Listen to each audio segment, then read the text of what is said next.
What up everybody? Welcome back to the channel. Today on Fitness Tech Reviews, we have the new Fitbit Sense 2. It's its new flagship product, but did Fitbit actually take a step back? Yes, it's 10% smaller and 15% lighter, but there's a little bit of functionality that they do not have that they had on the old Fitbit Sense. I'm gonna go through the things I liked about it, the things I wasn't the biggest fan of, and the things I didn't like about it. But at the end of the day, is it right for you? Let's go ahead and get right into it. A couple of things I really enjoyed with the Sense 2. First off is going to be its screen. Its 1.5-inch AMOLED display is always on, and it's touchscreen with 5 atmospheres of water resistance. So it's a great screen. I never had any trouble seeing any information on it, which is one of my biggest positives with the band. Secondly is going to be sleep tracking. Sleep tracking on Fitbits have always been great, and this one is no less. It even has a lot of sleep profiles, but some of those things we're gonna have to get into a little bit later with the Fitbit Premium. It's gonna track your steps, it's gonna track your calories burned, it even tracks floors climbed.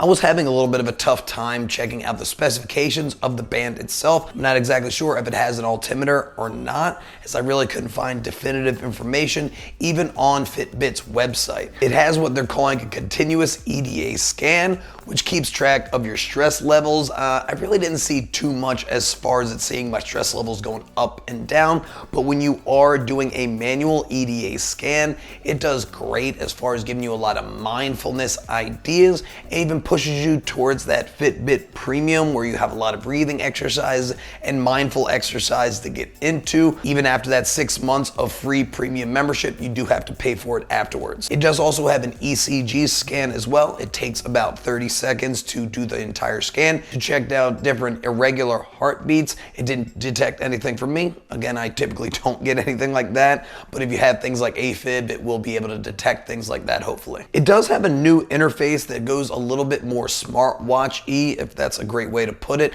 Makes it look a little bit more like the Wear OS. I was a fan of it as it does make it feel like it is more of a smartwatch, but it does have some functionality that isn't that great. We'll get into that later in the video. Its fitness tracking is pretty darn good as well. It's not top of the line as it is an optical heart rate sensor, so it will lag behind a little bit on like high intensity up and downward with your heart rate. It'll be great for continuous heart rate activities like long runs, bikes and stuff like that, but it's gonna be a little bit less effective when you're doing a lot of wrist flexion. I would definitely recommend one of these bands that is gonna be a little bit more flexible, getting a little bit higher on the wrist, so when you do flex out the wrist, it's not gonna affect the heart rate too much.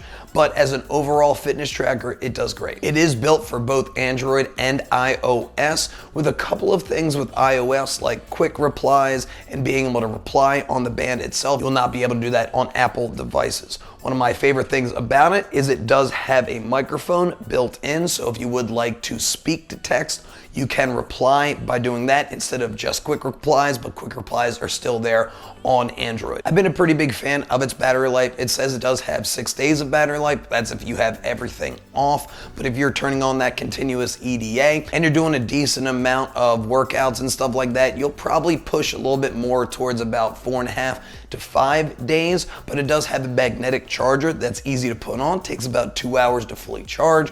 So if you are charging it when you go into the shower or even you go to the bathroom, you'll be able to have a continuous battery life and not really have to worry too much about it. I did also like the GPS built in. I wouldn't say it's the absolutely most accurate one there is, but it is very convenient to have the GPS built in, so you will not need to have your phone on you if you want an accurate distance and you want on a run or a swim or anything like that. If you're getting a lot of great information from this video, please smash that like button. It's gonna help push it out to the YouTube algorithm to help me grow my channel.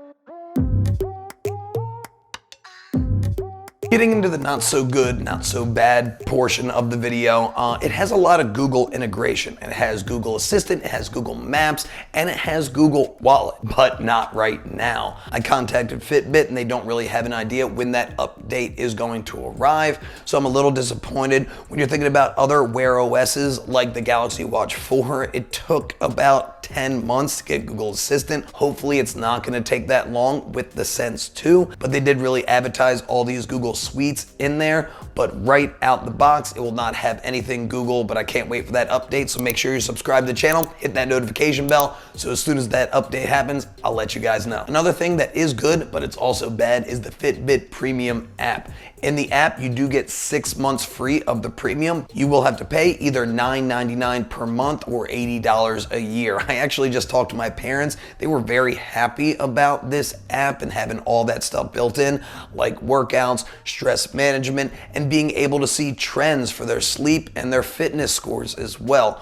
But this is not normal within the industry. Garmin, Amazfit, Apple, Samsung, they do not make you pay for this premium, especially to get bigger trends with your sleep tracking, with your readiness score. All this is behind that paywall. Yes, you do get the 6 months free, but some of this stuff really shouldn't be behind a paywall, so I'm not the biggest fan of it. But when you do dig deep into the app itself, there is a tremendous amount of value that you really can get with it, like a lot of recipes, workouts, that readiness score that shouldn't be premium, mindfulness. That's really the biggest thing. People always think about, I need to get the most calories burned in my day, and that's all they think about with a band. I think what's gonna be more valuable to you is gonna be those mindfulness things to bring down those stress levels. I am also a relatively big fan of the way they do their new clasping mechanism. It's a lot like the Charge 5. It does go on relatively easily. Sadly, you will not be able to use your old Sense bands because it is a little bit new of a clasping mechanism, but again, it goes on relatively easily. So going into the not so great, first thing I'm gonna get into are the exercises. So when you go into the UI itself, it's pretty much self-explanatory, but when you get to your exercise and wanna start an exercise, it takes a solid 5 to 10 seconds to even load in your exercises, not even talking about the ones you already preloaded to set up for yourself. So if your workout just started and you're sitting here over here like just one second, I just need to start my workout. It gets relatively frustrating to that point, so I'm a little disappointed that it takes a long time with that. Another thing, they took away the ability for third-party apps. On the old Sense, there were a lot of third-party apps that you could load into, but with this new UI, they seem to take away that functionality, which is relatively disappointing. Hopefully in the future, maybe something like that would happen, but right now you do not get any third-party functionality. Also on the band, there is no Wi-Fi this year. Don't know why they took something like that away. And it also took the ability to change your music, so you can't skip tracks. There's no media player on it. That's functionality that's pretty much on every smart band, and I'm not sure why they did it. Did they take a step back while doing this? I think yes.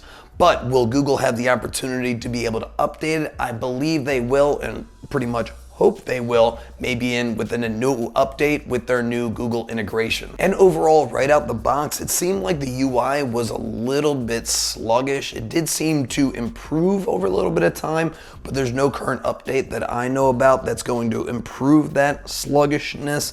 Again, if I'm talking about the Galaxy Watch 4, when it opened up with Wear OS, it did improve over time. It took it a good amount of time, 3-4 months, to really get very fluid. I'm not really having any hiccups or anything like that, but I feel like for $300, this should be a little bit more smooth with the UI. Also, I'm not the biggest fan of the physical button on the side. It never feels like it's clicky or anything like that. I feel like it's more of a haptic feedback more than anything else. Even though it looks like a physical button, I never really feel like it's fully pressing in. Maybe if they give it a bit more of a haptic feedback, I would be a bigger fan of it. But again, when you click it, there is a little bit of a lag, which is relatively disappointing. So what are my overall thoughts and recommendations with the Sense 2?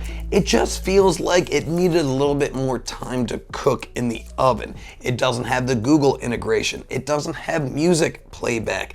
It doesn't have any third-party app support currently, and I haven't heard any thoughts about it in the future, where the Sense 2 did have that actual third-party integration. So if you want to go with the old Sense 2, I really wouldn't knock you. It is currently at around $213 on Amazon if you can get it on sale, where the Fitbit Sense 2 is $299 currently, which is not cheap. You will need to have Fitbit Premium to get the most out of your band, to get your readiness score, to get your big trends for 60, 90 days at a time, to see how your sleep has went. You can even get great sleep profiles, and you will need Fitbit Premium, and you only get 6 months built in. So you do have to kind of think about building that into the price itself.